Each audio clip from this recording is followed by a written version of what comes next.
Мектепте Миңнур Нагыймова җитәкчелегендә тылсым волонтерлар отряды эшләп килә. Төрле юнәлештә изге эшләр башкаруы белән танылган укучылар шушы арада 3 зур бәйгенең җиңүчеләре булды.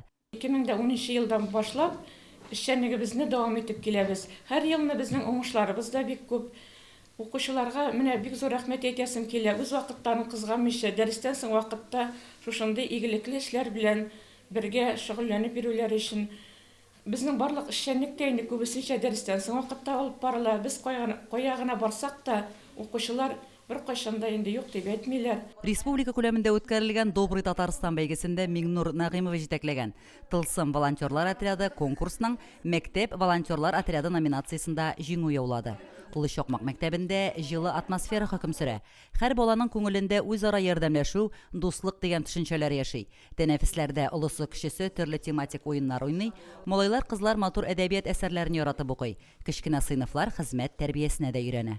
Ярдәмгә мохтаҗ әби-бабаларга, балаларга, котлар хәйваннарына, махсус хәрби хәрәкәттә катнашучыларга социаль акцияләр үткәреп булышырга тырыштык. Кешеләргә ярдәм итү күркәм сыйфатларның берсе. Без волонтерлар булгач инде бик күп кешегә ярдәм итәргә тырышабыз. Өлкәннәргә булышабыз. ОВЗ булган кешеләргә дә булышырга тырышабыз. Бездә алар әз инде, барыбер булышабыз.